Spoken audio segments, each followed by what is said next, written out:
देखिए इलेक्ट्रिसिटी में Coulomb's law का अल्टरनेटिव हमारा गॉस लॉ है, ये आप स्टडी किए हैं। उसी तरह से मैग्नेटिज्म में जो बायो-सेवर्ट लॉ का अल्टरनेटिव है वो हमारा एम्पियर्स सर्किटल लॉ है। तो एम्पियर्स सर्किटल लॉ का हम यूज बायो-सेवर्ट लॉ के प्लेस पे हम लोग कर सकते हैं। ये हमारा एम्पियर्स सर्किटल लॉ है क्या चीज, पहले इसको समझ लें। तो according to this law, if a continuous closed line or loop drawn around a current carrying conductor in a magnetic field B, then line integral of B around the closed path is equal to mu naught times the total current passing through the surface।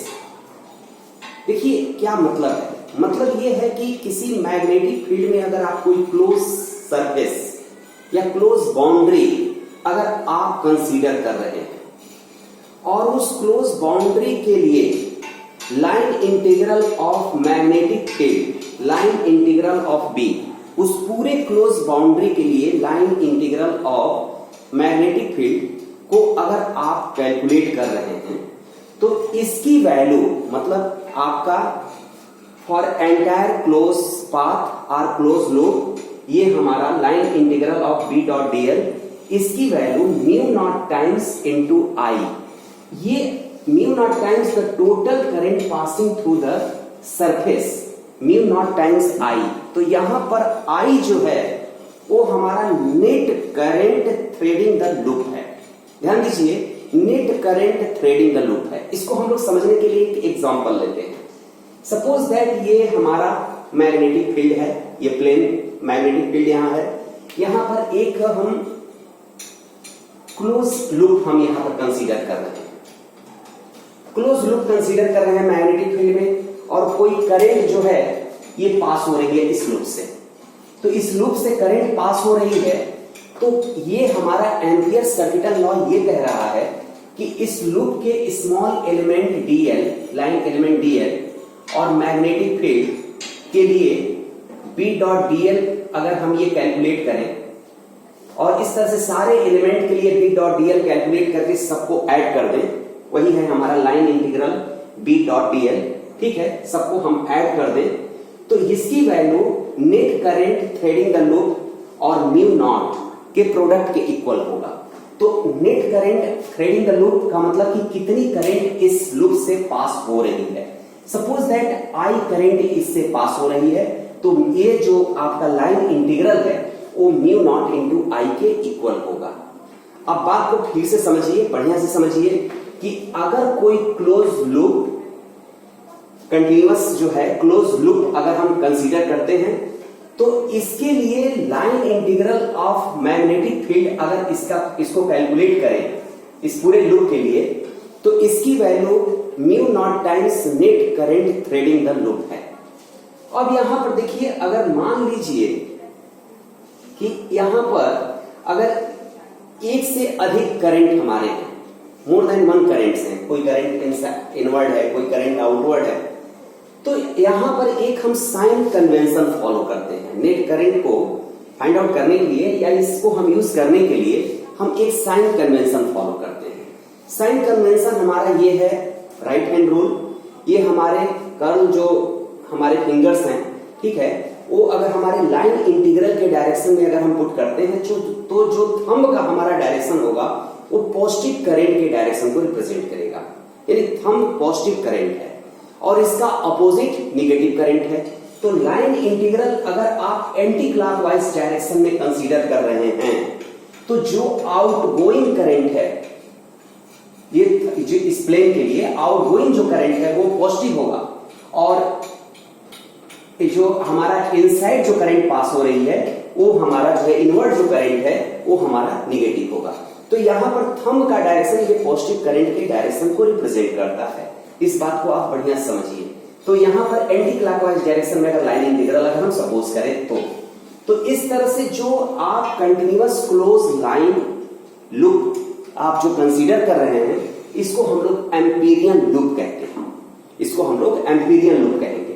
तो यहां पर इसका mathematical जो expression है ये B dot DL, ये हमारा होगा B D L cos theta is equal to mu naught into I. अब ये थीटा क्या है, तो angle between B and DL है। तो बी और डीएल के बीच जो एंगल होता है उसकी ये वैल्यू है। डॉट प्रोडक्ट में बी और डीएल के बीच के एंगल को हम लोग कंसीडर करेंगे। अब देखिए इसका हम लोग एक सिंपल प्रूफ हम लोग देखते हैं। सिंपल प्रूफ के लिए हम ये ले रहे हैं, इसके लिए हम एक इनफाइनाइट लेंथ की स्ट्रेट वायर कंसीडर कर रहे हैं। चलिए इसी से हम इसका प्रूफ आपको समझाते हैं। और इसमें करंट आई है, ठीक है।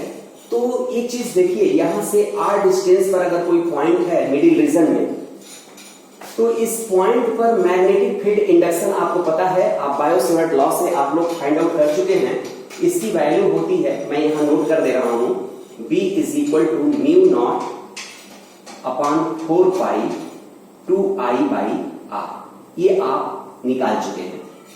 इस पॉइंट पर मैग्नेटिक फील्ड आपको पता है ये, ठीक है। तो अब देखिए इस रिजल्ट को हम लोग यूज करके हम लोग एम्पियर सर्किटल लॉ को हम लोग प्रूव करेंगे। तो एक चीज क्लियर है कि जो हमारा स्ट्रेट वायर है इसमें करंट अपवर्ड है, तो मैग्नेटिक फील्ड लाइंस जो इस वायर के लिए होगी वो हमारी क्या होगी, सर्किल, कंसेंट्रिक सर्कल्स के फॉर्म में होगी।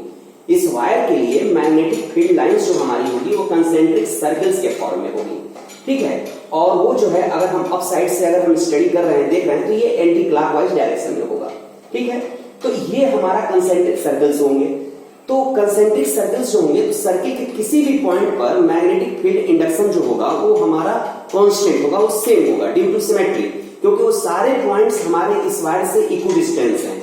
तो हम ऐसा करते हैं कि हम आर रेडियस का एक हम circle as a Amperian loop हम कंसीडर कर लेते हैं। तो अब एक काम करते हैं, यहां पर ये हम ले रहे हैं एम्पीरियन लूप है। अब जरा ध्यान दीजिए, ये हमारी पॉइंट P से पास हो रही है, इसका रेडियस R है। तो R रेडियस का एक एम्पीरियन लूप हमने कंसीडर किया। तो एम्पीरियन लूप के सारे पॉइंट्स एक्चुअल में वायर से इक्वल डिस्टेंस हैं, तो इस सारे पॉइंट्स पर मैग्नेटिक फील्ड इंडक्शन जो होगा वो हमारा सेम होगा ड्यू टू सिमेट्री, उसकी वैल्यू सेम होगी। और वो होगा कितना, mu naught upon 4 pi 2I by R. तो अब इसके लिए लाइन इंटीग्रल हम लोग कैलकुलेट करते हैं, ठीक है। तो अब देखिए यहां पर मैग्नेटिक फील्ड जो है, मैंने बताया कि ये हमारे कंसेंट्रिक सर्कल्स के फॉर्म में होंगी, और हम अप साइड से अगर इसको स्टडी कर रहे हैं तो ये एंटी क्लॉकवाइज डायरेक्शन में होगा। तो उसी डायरेक्शन में हम लाइन इंटीग्रल कंसीडर कर रहे हैं। तो B और DL, तो DL का डायरेक्शन टेंजेंशियल डायरेक्शन होगा।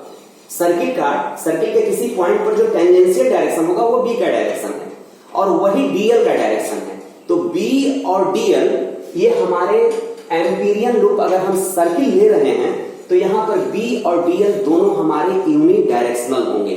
ये बात एकदम क्लियर रखिए। तो हम ये रोटेशन फॉलो कर रहे हैं। तो यहां पर DL और ये B दोनों हमारे सेम डायरेक्शन में होंगे। तो आइए line integral B dot DL ये हम लोग फाइंड आउट करते हैं। तो ये होगा, हाँ, इसकी वैल्यू होगी B DL cos थीटा, और cos थीटा क्या है, 0 है। तो B DL cos 0 for every element theta जो है 0 होगा, तो इसकी वैल्यू 1 है। और B क्या है, कांस्टेंट है। किसी भी पॉइंट के लिए B की वैल्यू क्या है, कांस्टेंट है। तो B इंटीग्रेशन साइन के बाहर आ जाएगा, और ये हो गया DL cos 0 इक्वल टू 1।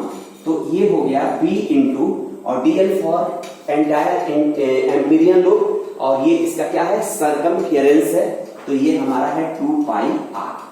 अब V की वैल्यू ये, चलिए ये है आपका लाइन इंटीग्रल, आपने कैलकुलेट कर लिया B डॉट DL की वैल्यू।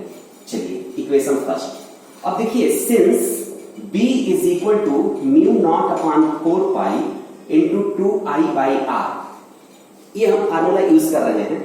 ये जो पहले से रिजल्ट हमारे पास है, उस रिजल्ट को हम लोग इस एम्पियर से सर्किटल लॉ को प्रूव करने के लिए यूज कर रहे हैं। तो इसको इक्वेशन हम सेकंड दे रहे हैं। तो बाई फर्स्ट एंड सेकंड दोनों से ये हमारा line integral B dot DL is equal to, value put कर रहे हैं B की, तो mu naught upon 4 pi into 2I by R into 2 pi R, 2 pi R. ध्यान दीजिए, ये हमने जो इक्वेशन फर्स्ट में दी की वैल्यू हमने इक्वेशन सेकंड से पुट किया, तो यहां पर ये जो है r से r कैंसिल और पाई से पाई कैंसिल और 2 2 जा 4 से 4 कैंसिल, तो ये हमको क्या मिला, म्यू नॉट इंटू आई। ये हमको मिला म्यू नॉट इंटू आई, और ये आई क्या है, तो net current threading the loop है, net current threading the loop है, और यही हमारा एम्पियर्स सर्किटल लॉ का स्टेटमेंट भी है। Thank you.